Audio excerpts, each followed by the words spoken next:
Hai, selamat atas keputusan Anda untuk mendaftarkan diri Anda di Seminar Baca Kilat 3.0 Hacks the Way You Read. Terima kasih Anda telah mendaftar, dan untuk memulai pre-seminar training Anda, saya telah menyiapkan 6 video pelatihan yang Anda bisa tonton setiap hari satu video, dan Anda akan bisa mempelajari banyak hal sebelum Anda mengikuti seminarnya, sehingga Anda sudah mempersiapkan diri Anda dan mendapatkan manfaat optimal. Baik, dalam video pertama ini saya akan membahas tentang membangun motivasi membaca. Jika saya tanyakan kepada setiap orang, apakah membaca itu penting, maka setiap orang akan mengatakan yes, membaca buku itu penting sekali. Lalu ketika saya bertanya lanjutan, sudahkah Anda membaca 30 menit sehari, ya, membaca buku 30 menit sehari? Jawaban mereka belum. Jadi ada sedikit paradoks di sini, di mana di satu sisi kita yakin dan kita percaya bahwa membaca buku setiap hari itu adalah kegiatan yang sangat penting untuk menumbuhkan diri kita, untuk mencapai impian kita, untuk mengembangkan diri kita. Tetapi tidak banyak orang yang membaca buku setengah jam setiap hari. Why? Oke. Dalam video ini kita akan membahas hal-hal tersebut, dan sebenarnya akan ada dua bagian penting yang perlu Anda pahami dan jalankan. Yang pertama adalah Anda membangun motivasi membaca, dan yang kedua adalah menghilangkan hambatan diri dalam membaca. Oke, mari kita mulai mengapa membaca itu penting. Nah, kalau kita secara gamblang, secara umum kita mengatakan otomatis pasti kita mengatakan bahwa membaca buku itu sangat penting buat kemajuan hidup kita. Oke, makanya Anda terus membeli buku, tetapi pulang ke rumah apa yang terjadi? Buku itu kembali ditumpuk, masih banyak buku yang belum dibuka sampul plastiknya. Kegiatan Anda di rumah telah membuat Anda kehabisan waktu untuk menyiapkan diri untuk membaca. Nah, itu yang terjadi pada kebanyakan orang. Kalau kita bicara minat baca setiap orang itu sangat tinggi, tapi kegemaran dan budaya membaca yang belum terbentuk. Nah, membangun motivasi diri ini adalah kunci yang paling penting. Oke? Membangun motivasi diri berarti kita menemukan alasan personal kita dalam membaca. Nah, let's say alasan personal seperti apa yang akan membuat Anda membaca buku setiap hari, membuat Anda membawa buku Anda kemana-mana, oke? Dan selalu punya waktu untuk membaca. Motivasi ini harus bersifat urgent dan harus bersifat personal. Artinya Anda tidak boleh ikut-ikut orang lain bahwa oh si ini dia punya impian seperti ini, wah impiannya sangat menarik, jadi saya mau impian seperti itu juga. Dan maka yang akan terjadi adalah Anda tidak akan termotivasi seperti teman Anda termotivasi terhadap impiannya, karena itu adalah impian teman Anda, bukan impian Anda. Jadi Anda tidak bisa termotivasi jika Anda membuat impian Anda mengikuti impian orang lain. Impian itu harus personal dan harus memberikan Anda urgensi yang luar biasa. Urgensinya seperti apa? Let's say ada sebuah telepon menghubungi Anda. Hai Pak, hai Bu, barusan saya sudah menyandera anak Anda. Oke, jangan harap bertemu dengan anak Anda dalam waktu 30 hari ke depan. Satu-satunya cara supaya anak Anda bisa kembali di hari ke-31 adalah cukup satu syarat saja. Apa itu? Anda baca buku setiap hari. Kalau Anda bolong sehari, anak Anda nggak kembali. Nah, menurut Anda baca buku nggak? Yes, Anda akan baca. Oke, Anda pulang kerja capek seperti apapun, Anda tetap akan membaca buku, Anda tetap akan laporkan ke si penyandera dari anak Anda. Oke. Nah, Bapak Ibu, apakah kita masing-masing sudah punya motivasi semacam ini? Karena hanya ada dua alasan mengapa orang tidak melakukan apa yang dia tahu dia harus lakukan, contohnya baca buku. Oke, yang pertama adalah motivasi yang jelas. Kalau dia tidak punya motivasi yang jelas, maka dia tidak akan membaca buku. Oke, yang kedua adalah caranya, karena selama ini cara yang kita adopsi dalam kehidupan kita untuk membaca buku, menuntaskan buku adalah cara-cara yang tidak bisa membuat kita menuntaskan buku, malah membaca buku menjadi sebuah kegiatan yang sangat berat. Kita akan bahas di video pelatihan selanjutnya. So, pertama adalah membuat alasan yang personal untuk membaca. Anda bisa list kenapa Anda harus membaca buku setiap hari, alasannya apa. Dan jangan membuat alasan-alasan yang sepele seperti Ya, saya ingin meningkatkan wawasan saya.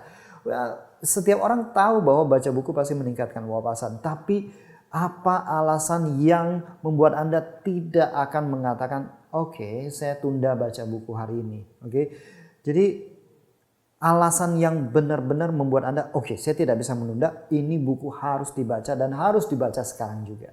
Nah, itulah alasan yang kita inginkan. Anda list minimal 10 alasan, dan untuk membantu Anda juga bisa membuat daftar impian. Apa yang ingin Anda capai 5 tahun lagi, 10 tahun lagi, gaya hidup yang Anda inginkan seperti apa, Anda ingin keluarga Anda aman seperti apa, Anda ingin punya liburan seperti apa, Anda ingin punya rumah seperti apa, Anda ingin punya mobil seperti apa.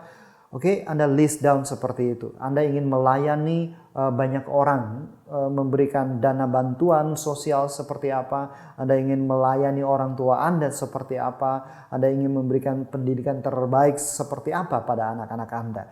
So, Anda list down impian-impian Anda. Oke. Dengan Anda menulis down impian-impian Anda akan bisa menentukan pengetahuan apa. Ya, langkah selanjutnya Anda bisa menentukan pengetahuan apa yang harus Anda miliki, skill apa yang harus Anda miliki, dan pola pikir atau mindset seperti apa yang perlu Anda adopsi dari orang-orang sukses. Ya, apapun yang Anda butuhkan untuk membuat diri Anda sukses, apapun yang Anda butuhkan untuk mengatasi permasalahan Anda, sudah ada orang yang menulis bukunya. Jadi Anda tinggal list down pengetahuan apa, skill apa, dan mindset apa yang Anda butuhkan. Kemudian langkah selanjutnya adalah mencari bukunya. Oke, membuat daftar buku yang bisa mengayomi, yang bisa mengcover pengetahuan, skill, dan mindset yang Anda butuhkan. Oke, jadi alasan kenapa buku adalah sebuah cara belajar yang paling mudah adalah semua yang Anda butuhkan sudah ada orang yang menulisnya. Anda bisa menghemat waktu puluhan tahun pengalaman dari orang-orang tersebut dan langsung mengadopsikannya ke dalam pemikiran Anda, ke dalam kehidupan Anda. Dan baca buku adalah sesuatu yang netral dan kita bisa belajar dengan cepat. Coba bayangkan kalau misalkan Anda ketemu dengan teman Anda atau coach atau siapapun yang membimbing Anda, katanya mindset Anda ini masih jelek, masih nggak tepat untuk mendukung Anda sukses. Anda mungkin akan tersinggung sedikit banyak. Tapi coba buku yang ngomong, Anda tidak akan tersinggung dan Anda akan mengangguk-ngangguk. Jadi kita tidak ada ikatan emosional pada buku sehingga kita akan bisa belajar dengan lebih mudah, belajar dengan lebih baik ketika kita membaca buku dan belajar lewat buku. Nah, membuat daftar buku ini Anda bisa cek ke Amazon. Ya, Anda bisa cek ke Amazon, misalkan saya butuh buku leadership. Oke, saya butuh buku ini, buku itu yang sesuai dengan skill Anda. Anda browsing, survei bukunya. Oke, di seminar nanti kita akan belajar tentang bagaimana mensurvei buku, melakukan tinjauan awal pada buku sehingga Anda akan beli buku dengan setiap kali Anda beli buku selalu buku yang tepat untuk Anda. Atau Anda bisa ke periplus.com di Indonesia, kemudian Anda bisa ke opentrolley.co.id atau Anda bisa ke gramedia.com. Anda survei kemudian buat daftar bukunya. Oke? Nah, setelah Anda punya daftar buku-buku yang Anda ingin baca, yang merupakan buku-buku yang Anda butuhkan untuk baca, selanjutnya adalah Anda perlu memprioritaskan. Apa yang harus Anda prioritaskan? Ada dua. Yang pertama adalah waktu membaca setiap hari. Nah, kenapa kita harus memprioritaskan waktu? Bahkan kita harus set waktunya berapa lama, dan yang lebih penting adalah jam berapa. Misalkan Anda sudah mau set, oke, saya ingin membaca setengah jam setiap hari. Anda harus jelas setengah jam itu jam berapa hari ini. Ya, jam berapa Anda meeting sama buku. Kalau Anda tidak menentukan jam berapa dan Anda komitmen jam berapa seolah-olah Anda meeting sama seseorang, maka yang terjadi adalah ketika Anda bangun pagi menghadapi kesibukan Anda mengatakan oke, nanti siang. Siang, nanti sore. Sore, nanti malam. Malam, aduh capek, besok saja. Jadi kalau kita tidak menentukan jam berapa kita meeting sama buku, kita akan menunda. Nah, kembali lagi alasan kenapa Anda harus membaca buku, Anda harus set kembali. Dan kenapa kita harus menentukan waktunya berapa lama? Karena Anda harus jelas bahwa kita tidak punya 24 jam sehari hanya untuk mengembangkan diri. Nggak punya.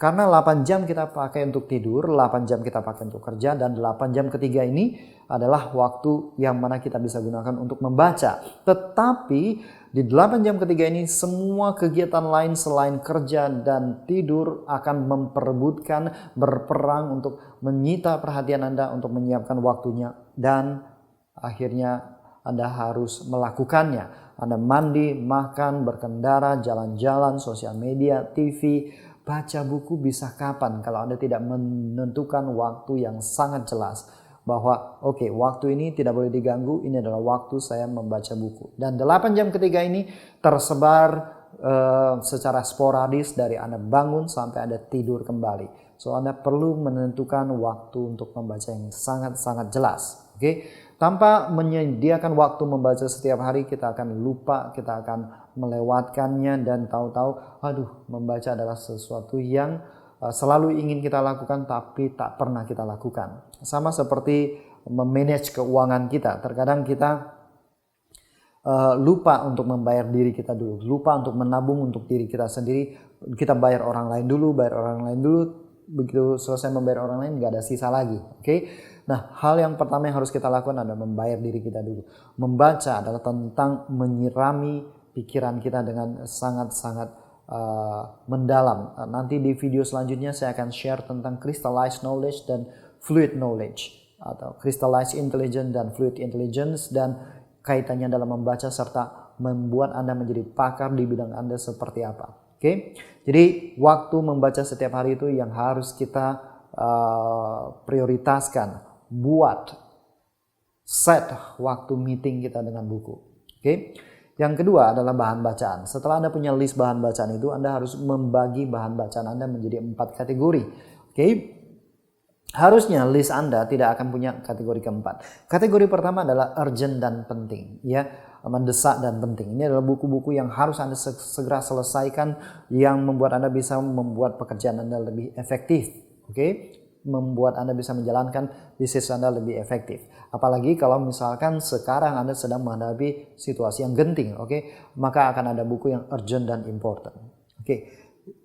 Kategori buku yang kedua adalah penting tetapi tidak mendesak. Nah, idealnya list buku Anda adalah penting tapi tidak mendesak, dan Anda selesaikan dengan waktu yang baik, dengan pikiran yang tenang, sehingga Anda bisa belajar dan membaca dengan efektif. Oke. Dan yang ketiga adalah buku yang urgent tapi tidak penting. Nah, saya nggak tahu ini seperti apa. Mungkin ini adalah koran atau majalah yang sudah akan expired tapi tingkat kepentingan tidak terlalu tinggi. Oke. Kalau bisa Anda baca ringkasan supaya Anda tidak menghabiskan waktu terlalu banyak membaca informasi tersebut. Oke. Dan yang keempat adalah yang tidak penting dan tidak mendesak. Bisa jadi ini adalah membaca sesuatu yang memberikan Anda kenikmatan, memberikan Anda kesegaran dalam diri Anda. Bukan berarti bahwa ini harus Anda hilangkan. Boleh, tentu bagus sekali kalau Anda hilangkan. Tetapi sekali-sekali kalau Anda mau melakukannya pun juga oke. Karena apa? Itu akan memberikan Anda kesegaran, memberikan Anda hiburan yang akan membuat Anda lebih efektif dalam melakukan hal lainnya. Oke, jadi Anda harus memprioritaskan baik waktu maupun bahan bacaan Anda. Dan yang ketiga, berdasarkan prioritas Anda, selanjutnya baca satu persatu, tuntaskan satu persatu. Hindari kebiasaan untuk membaca buku A, baru satu bab pindah ke buku B, pindah ke buku B, pindah ke buku C, dan seterusnya. Itu akan membuat Anda kehilangan momentum dalam membaca. Dalam proses kita ingin memahami sebuah buku, kita butuh momentum. Anda lihat, Anda membaca buku novel bisa dari pagi sampai malam, atau dari malam sampai subuh. Anda tidak mau berhenti membaca karena ada momentumnya. Oke, Anda bisa memahami buku itu dengan baik. Jadi sama, membaca buku pengembangan diri, buku manajemen, Anda juga perlu membangun momentum dalam membaca. Jangan sampai Anda lost momentum. Selesaikan satu persatu. Jangan membaca beberapa buku sekaligus. Kecuali itu adalah buku yang urgent dan important. Anda perlu menyesuaikan diri. Prioritas utamanya adalah selesaikan satu buku satu waktu. Oke. Kemudian setelah Anda terapkan, Anda baca, Anda terapkan dan dapatkan feedback. Terapkan dan dapatkan feedback. Setiap buku yang Anda baca, Anda buat tujuan yang jelas sehingga Anda bisa menerapkan isi buku tersebut. Tujuan kita membaca buku non-fiksi adalah untuk menemani kehidupan kita sepanjang waktu. Buku-buku yang akan membuat kita berkembang, buku-buku yang akan membuat kita mencapai impian kita. Buku fiksi is good untuk dibaca, tapi buku fiksi bukanlah buku yang akan menemani Anda seumur hidup Anda. Buku non-fiksi lah yang akan menemani Anda seumur hidup Anda. Oke, so prioritaskan, terapkan apa yang Anda baca dan dapatkan feedback. Apa yang bisa Anda pelajari dari penerapan Anda. Nah, dalam mendapatkan feedback ini Anda perlu melakukannya sampai tuntas dulu. Jangan sampai Anda baru melakukan sedikit, Anda merasa bahwa oke, saya salah nih. Maka ketika Anda belum melakukan sesuatu sampai tuntas, Anda tidak akan mendapatkan feedback yang jujur. Anda tidak akan mendapatkan feedback yang sebenarnya. Anda harus selesaikan dulu semuanya, selesaikan prosesnya, baru ambil feedbacknya. Jangan belum selesai sudah mau ambil feedbacknya karena takut salah atau Anda mau perfect. Ya. Karena perfeksionis itu adalah langkah untuk mencapai kegagalan sebenarnya. Karena dengan perfeksionis maka kita akan menunda. Kita akan membuat diri kita tidak mau melakukan apa yang kita harusnya lakukan. Walaupun itu salah. Definisi perfeksionis yang benar adalah saya tidak peduli saya salah berapa kali. Yang penting saya bisa menguasai hal itu. Itu adalah definisi perfeksionis yang benar. Oke? Nah, terapkan, dapatkan feedback. Baca buku lagi. Dapatkan cara baru atau pemahaman baru, terapkan, dapatkan feedback, dan ini terus-menerus akan Anda jalani. Oke? Nah, ini adalah bagian di mana Anda membangun motivasi Anda dalam membaca. Bagian selanjutnya adalah Anda perlu menghilangkan hambatan membaca. Nah, video tentang bagaimana menghilangkan hambatan membaca Anda seperti baca buku ngantuk, selalu menunda-nunda, konsentrasi selalu hilang, pikiran melayang kemana-mana, selalu ada hal yang lebih bagus daripada membaca buku. Ini adalah semua hambatan-hambatan internal dalam diri kita, persepsi-persepsi membaca dalam diri kita yang negatif. Nah, video ini saya akan berikan di seminar nanti. Saya akan memberitahukan Anda bagaimana mengakses video menghilangkan hambatan membaca nanti. So, sampai ketemu di video selanjutnya besok dan sampai ketemu di seminar. Saya Agus Setiawan, sukses selalu untuk Anda.